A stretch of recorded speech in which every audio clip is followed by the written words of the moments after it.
Now we're gonna do a little quick side project. Right now I haven't been driving my S13 for a couple of weeks because it has a really odd problem that I've never had. Now keep in mind, the SR20 that it's installed in the S13 used to be in the drift car, and I've been thrashing on that motor for like 3 years, and honestly, other than blowing a turbo once because there wasn't an oil restrictor on the line, I have never had any problems with that engine. Now I put it in the S13. I street drove it once I went to iCar with my girlfriend, and I was watching everybody drifting, and I just wanted to get on the track so bad. So we went for like 2 laps at the end of the day, and I saw smoke coming out of the engine bay. Went back to the pits. There was actually a little fire on the exhaust manifold.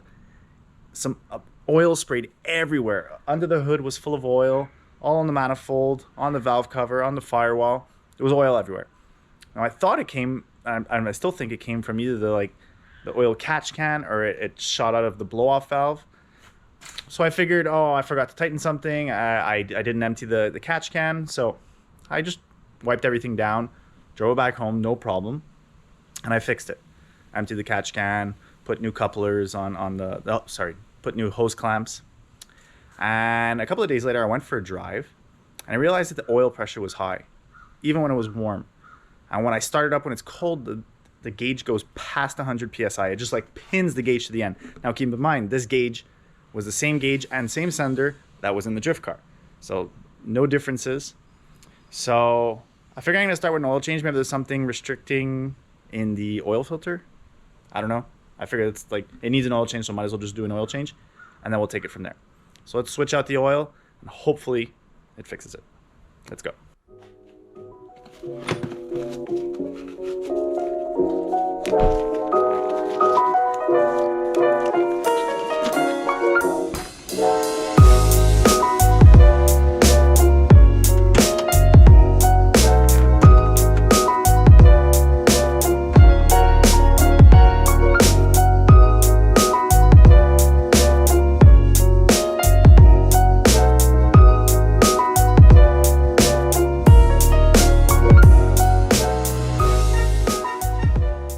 All right, moment of truth.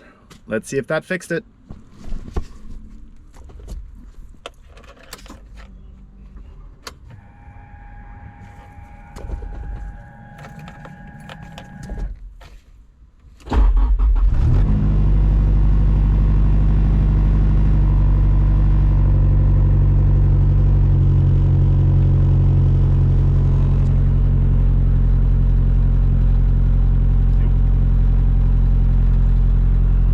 Recall properly,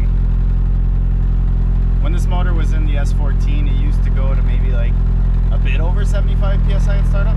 Actually,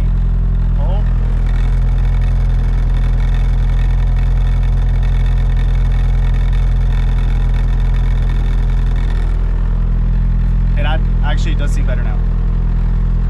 At first, like before, I would start the car and the needle would be pinned past 100 for a couple of minutes.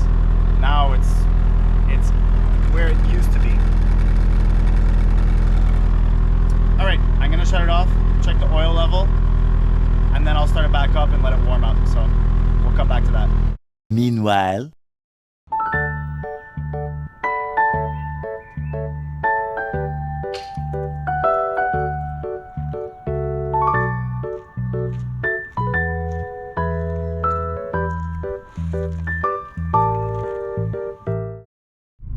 So I topped it off, let it warm up. Car's at maybe 170 degrees Fahrenheit, and at idle it's at 25 PSI, which is exactly what it should be at. I didn't try giving gas yet. Not sure. Let's go for a drive and we'll see what the pressures are at.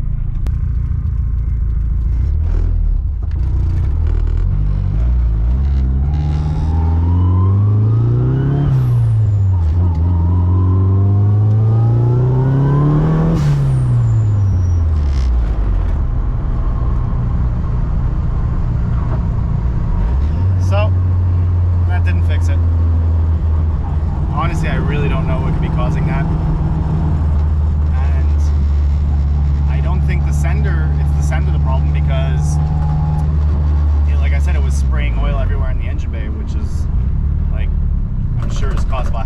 pressure. So if that's ever happened to you, please write to me, or else I'll have to spend more time on this trying to find the problem. But I'm trying to finish the S14 for the round one of the MCC. So all right guys, talk to you later.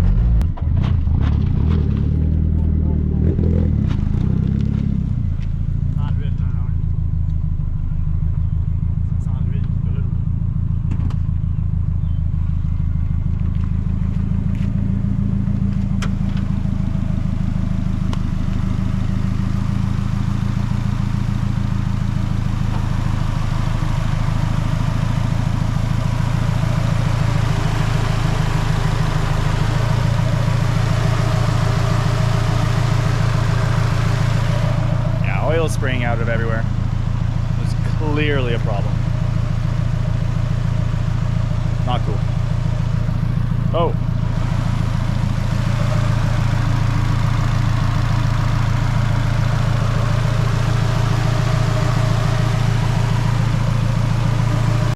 All right, we're the next day now, and it's been bugging me since yesterday. I really don't know what could be causing that. I spoke to Ardo and he said it might be the pressure relief valve in the oil pump that's jammed shut. Maybe. I'm not sure. Like when I put the engine in the S13, everything was fine. Oil pressures were good. I went drifting that one time. It's ever since then. So I figured, you know what? I'm going to have my compression tester. I know it reads a bit low, but the important is to see that everything is, you know, pretty much the same, give or take 5 to 10 psi. So let's do a compression test and then we can move forward from there.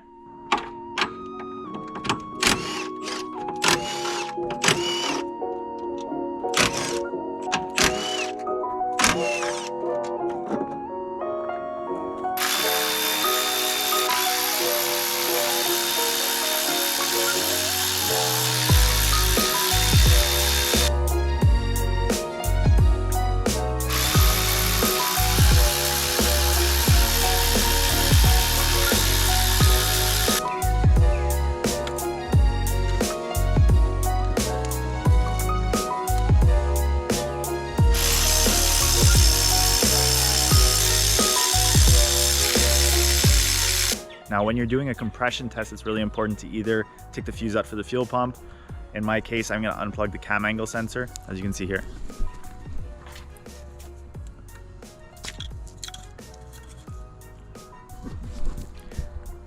So now we're ready to start the compression test.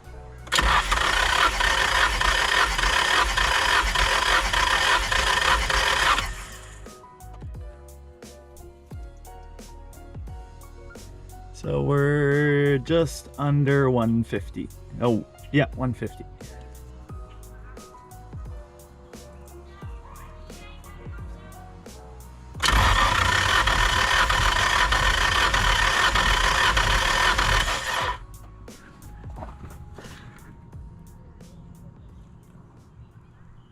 Ooh,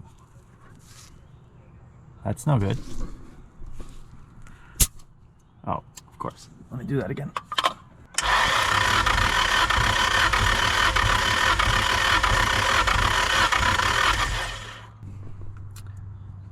Well,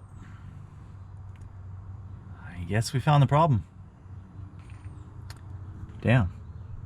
All right, let's check the other two cylinders.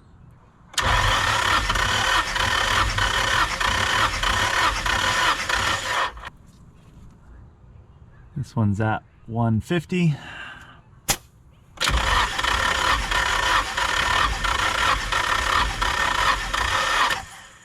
The battery's starting to get pretty weak. This one, we're a bit past 150. As you can see here. So clearly we have a problem. I guess after beating this engine for 3 years, it's not too happy. So I'm gonna speak to Ardo, see what he says. I'm guessing that rings, something happened with one of the rings on cylinder 2, and compression is getting into the block, into the base. I'm putting compression into the engine, into the block. So I'll keep you guys posted on that. Guess we're gonna have another project this winter. So I just got off the phone with Ardo, and it is not good news. I thought it would just be maybe like rings that are broken, or maybe ringland on the piston, and that it was sending compression into the block. But Ardo says that doing that would not raise the oil pressure. Raising oil pressure is more likely to have a cracked cylinder into an oil passage, and that's what is causing the high oil pressure. So bad luck for the S13. That engine was in this car, and maybe it was starting to go while it was in this car. It would just only get beat in this car, and that's it. So I'm guessing it was starting to go in the S14, and without me knowing, I pulled it out, put it in the S13, and of course I had to let go once it was in the S13. But it is what it is. So I'm gonna finish the S14, and if I'm in the mood and I feel like it, I can still drive it. I just can't beat it because the oil pressure goes super high. But if I could just like cruise around, and I'm sure it'll be fine. In the meantime, and then I'll pull the engine and inspect everything. Hopefully, I'd love for it to be just the rings, because then I could just do a refresh on it. Throw new bearings, new rings, and anything else, if anything else needs replacing, and then put it back in the S13, and then it could be a really reliable and bulletproof street car. All right, guys, we're gonna end the video there. Not gonna lie, I'm a little bummed out from the SR20, but those are cars. You got to deal with it, and can't let it get you down too long, and just got to keep moving forward. So hope you guys enjoyed the video. In the next one, we'll be working on the LS, buttoning up some final things, and hopefully I get the clutch and flywheel very shortly, so we get the engine back in, get it started, and go drifting. So just on a side note, I got a new seat for the simulator. I bought it at Princess Auto for $200. They're on sale right now. And for like a regular no-name seat, it's very nice. I actually really like it.